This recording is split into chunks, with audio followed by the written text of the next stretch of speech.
안녕하세요, 불량TV입니다.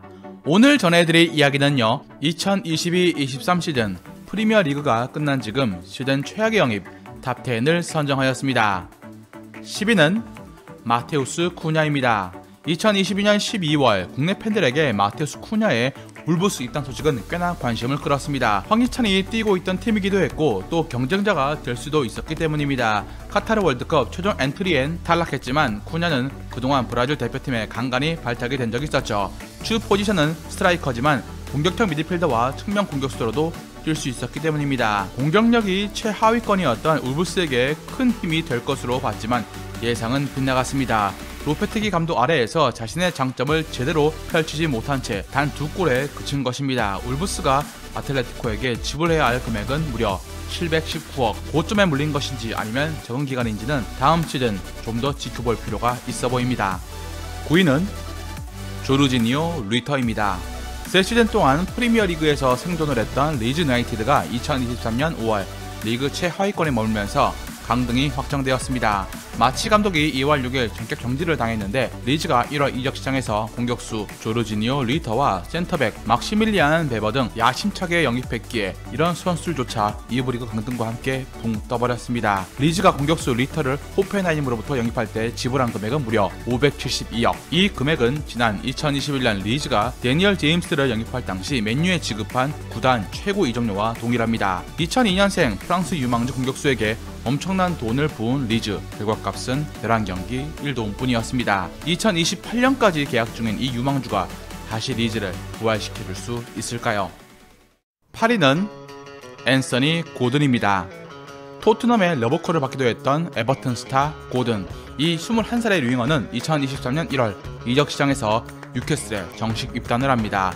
판매 불가였던 고든이 뉴캐슬로 이적한 이유는 태도 때문이었습니다. 겨울 뉴캐슬에 관심이 나오자마자 고든은 훈련에 불참을 하면서 태업을 일삼았습니다. 고든의 불성실한 태도에 에버튼은 이적을 허용을 했고 고든은 에버튼과의 계약을 최악의 형태로 마무리 짓게 되었습니다.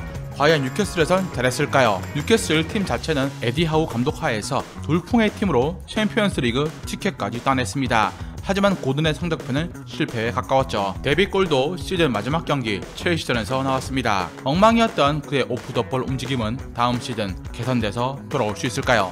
7위는 라임 스털링입니다. 첼시의 공격수가 여기에 이름을 올린 것은 피할 수가 없었습니다. 하지만 스털링은 그나마 첼시 2선 중 공격 포인트를 가장 많이 올린 선수입니다. 포인트가 많은 만큼 맨시티에서 보여준 실수도 함께 동반되었다는 것인데 이는 리그 12위라는 팀 성적표와도 연결되었습니다.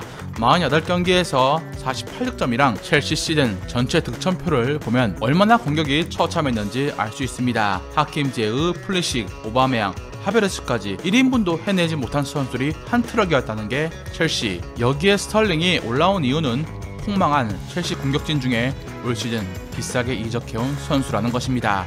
스털링은 팀 스쿼드 퀄리티가 지금보다 나아진다면 더 좋아질 것으로 보입니다. 그나마 거지 같았던 첼시 공격진 중에 유일하게 이 선수밖에 보이지 않았던 게 슬픈 한 해였습니다. 최악의 영입이 어찌 보면 억울한 스털링이었습니다. 6위는 쿨리발리입니다.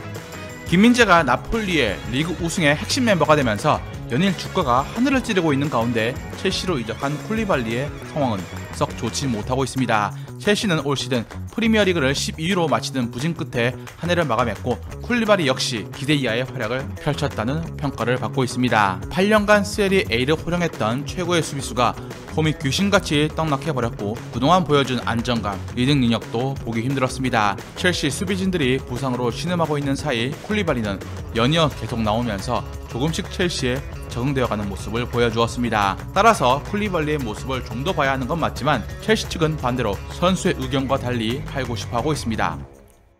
5위는 안토니입니다. 분명 제이든 산초가 안토니보다 못했습니다. 그러나 안토니가 여기에 든 것은 이번 시즌에 맨유에 합류했다는 것입니다.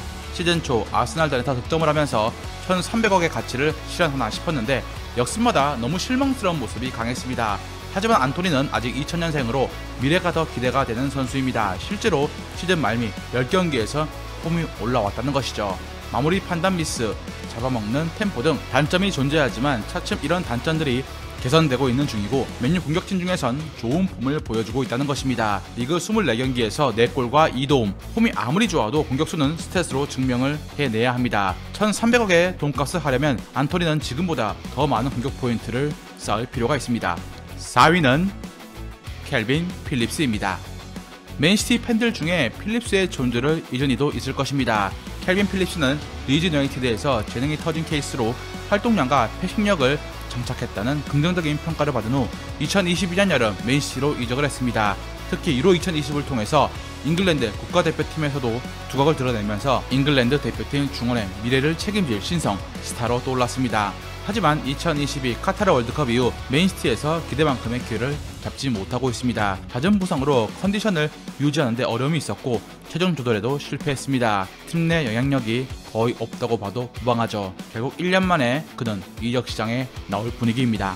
3위는 쿠쿠렐라입니다. 첼시는 브라이튼의 감독이었던 그레이엄 포터와 핵심 수비수 쿠쿠렐라를 세트로 영입을 했습니다.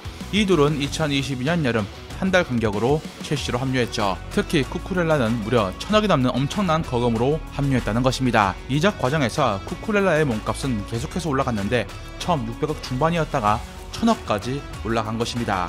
빠른 스피드와 강인한 체력, 왕성한 공격 가담으로 브라이튼의 주축이 되었고 첼시 이적 후 두 번째 경기만에 도움을 기록하기도 했습니다.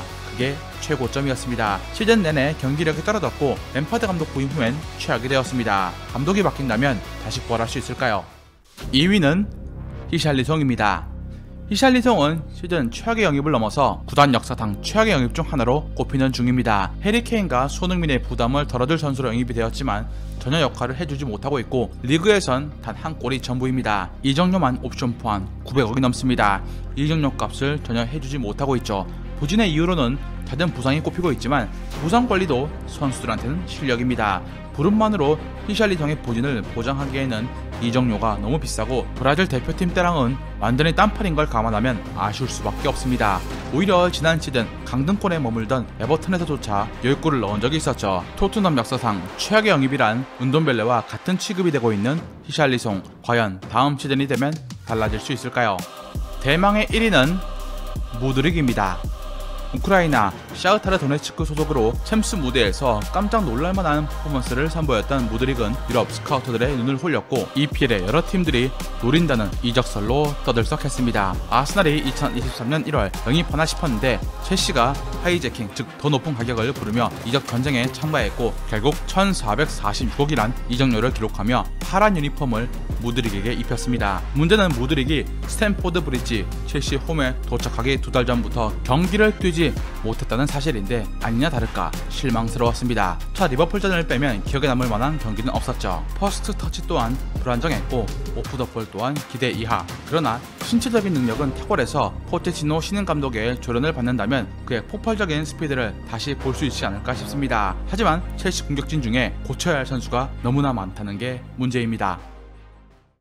즐겁게 보신 분들은 구독과 좋아요 클릭을 부탁드립니다. 다음 이야기에선 1990년대와 2000년대 세계 4대 미드필더 중 한 명으로 세리에 A 축구를 가장 대표했던 선수 한 분에 대해서 소개해드리고자 합니다.